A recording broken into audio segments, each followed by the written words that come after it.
안녕하십니까. 세상 읽어주는 남자 이상훈입니다. 이 시간에는 원화의 비명이라는 주제로 한번 말씀드리겠습니다. 환율이 불안합니다. 원화 가치가 올해 들어 10%가량 하락했습니다. 달러 대비 9%, 엔화보다는 한 13% 정도 떨어졌습니다. 아르헨티나를 빼면요, 주요 20개국 G20 가운데 최악입니다. 왜 이렇게 원화 가치가 떨어지는 걸까요? 몇 가지 한번 정리해봤습니다. 일단 대외 여건이 너무 안 좋습니다. 우리 경제는 무역으로 먹고 사는 나라입니다. 그런데 미중 무역 분쟁이 한일 전쟁으로까지 번졌고 한일 수출 규제 사태까지 빚어졌습니다. 중국, 미국, 일본에 우리나라가 모두 흔들리고 있다는 얘기입니다. 특히 미국은 중국을 환율 조작국으로 지정했습니다. 최근에요. 무역 통상 부분에선 플러스 마이너스 요인이 혼재하겠지만 결국 마이너스가 더 클 것입니다. 중국이 미국에 얼마나 더 맞설지가 관건이긴 합니다. 우리 입장에서는 중국이 미국한테 강하게 대들든 아니면 고개를 숙이든 간에 상황이 좋지 않게 흘러갈 가능성이 큽니다. 원화 가치가 빠질 가능성이 크다는 뜻입니다. 일단 중국이 미국에 강하게 반발하고 있다는 가정하에 말씀드리겠습니다. 일단 지금 중국이 미국한테 반발하고 있는 상황입니다. 미국의 환율 조작국 지정에 반발해서 중국은 기준 환율을 달러당 7위안 이상으로 고시했습니다. 중국 인민은행이요. 이른바 포치라고 하죠. 위안화 환율이 달러당 7위안 이상인 것을 포치라고 하는데요. 포치 공습을 본격화했다는 분석이 나오고 있습니다. 한마디로 중국 정부가 미국의 반발에도 위안화 약세를 허용하겠다는 뜻을 밝힌 셈입니다. 관세를 미국으로부터 두들겨 맞고 있는 중국으로서는 위안화 가치라도 낮춰야 관세 부과 효과를 상쇄할 수 있습니다. 이 경우 추가로 미국이 관세를 중국산 수출품에 더 때릴 수도 있습니다. 열을 받았겠죠. 미국 입장에서는. 결국 미중 무역 분쟁, 한일 전쟁에 따른 세계 경제의 불확실성이 커지고 중국과 미국 수출이 많은 우리 한국 기업의 실적도 악화가 불가피합니다. 결국 우리 경제의 펀더멘탈이 약화되는 것이죠. 그래서 원달러 환율도 올라갈 가능성이 큽니다. 이번에는 반대로 중국이 미국에 굴복할 경우에 대해서 한번 생각해 보겠습니다.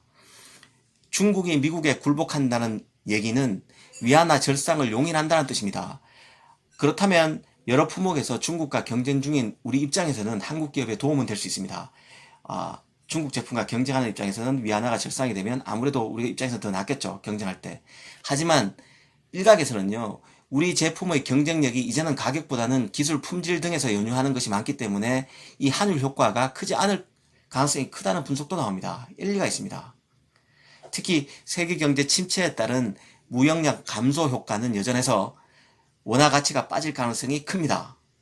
아무래도 위안화 절상이 되면요, 미국으로 중국의 수출품이 줄어들 수밖에 없겠죠. 그러면 중간재 수출이 많은 우리 한국으로서는 중국의 수출 둔화에 따른 중국으로의 수출 부진으로 결국에는 기업 가치가 하락하고 우리 기업들도 나빠질 것입니다. 그러면 원화 가치가 빠질 가능성이 여전히 크다는 뜻입니다.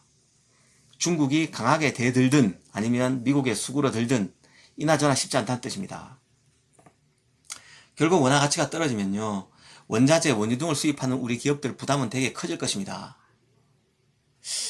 이 경우에도 말이죠, 자칫 미국 정부가 중국을 환율 조작국으로 지정했듯이 우리한테도 이럴 개연성이 있다는 점에는 주의할 필요가 있습니다.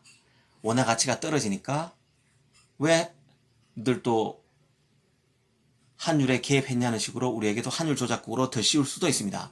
물론 이 가능성이 높다고 볼 수는 없습니다. 하지만 이런 가능성에도 주의해야 되겠죠. 오늘도 사실은 IMF가 중국이 환율에 개입한 흔적은 거의 없다는 식으로 미국 정부에 디스를 했습니다. 미국 정부가 반대 의견을 제시했죠. 그래도 미국 정부가 까라면 까는 게 지금 세계 정세 아닙니까? 그런 만큼 미국이 한국에 대해서, 우리나라에 대해서도 환율 조작국으로 지정할 가능성에 대해서는 대비해야 될 것 같습니다. 원화 가치가 급격히 떨어질 경우에요. 환율이 급등할 가능성에 대비해야 된다는 얘기죠.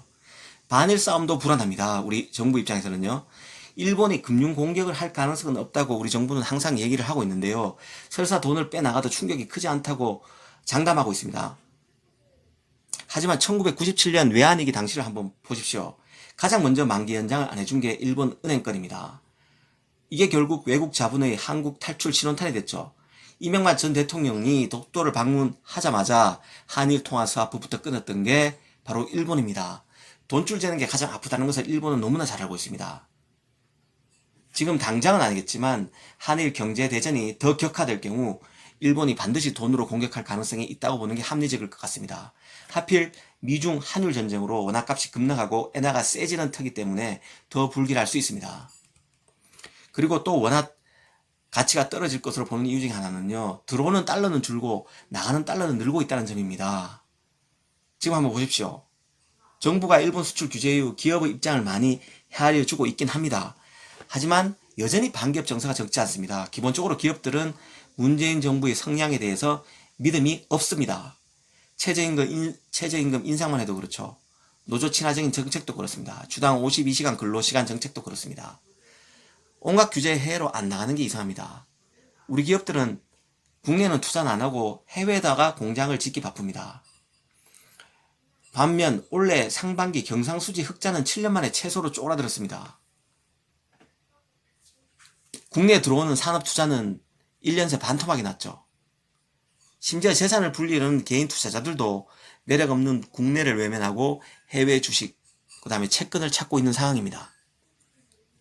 배부 리스크도 갈수록 커지고 있습니다.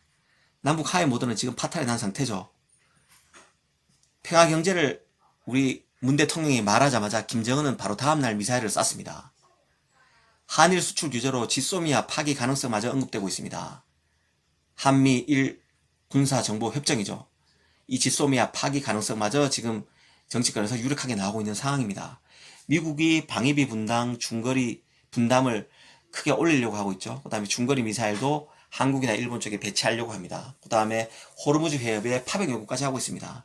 이런 과정에서 한미관계가 삐걱거리게 되면 외국인 투자자들도 지정학적 리스크를 느끼게 되고 우리나라 정치를 떠날 가능성이 커집니다. 달러가 국내에서 빠져나가니 당연히 원화 가치는 더 떨어지게 됩니다. 만약 우리 방호막이 튼튼하다면 그나마 다행인데요. 이 방호막이 튼튼하다고 보기도 어렵습니다. 정부는 우리 외환 보유액이 4,030억 달러 이른다고 말합니다. 그만큼 많다는 뜻인데요. 하지만 외국인이 보유한 주식 채권 규모도 5,600억 달러에 이릅니다. 하나로 한 684조 원 정도인데요. 1,000억 달러 이상 더 많습니다. 외환 보유액보다요. 언제 팔아치울지 모르는 자산이 방호막인 외환 보유액보다 훨씬 많다는 뜻입니다. 투자자들도 달러 예금과 금을 찾고 있습니다. 아주 불길한 징조죠. 총액마저 모르는 외화 대출도 또 다른 내관이 될 수 있습니다. 그런데 제2의 환율 보호장치라고 할 수 있는 통화스와프는 효력이 제한적입니다. 통화스와프는 그 통화를 서로 맞교환하는 제도인데요. 우리 같은 경우에 기축통화인 달러와 엔스와프가 종료됐습니다.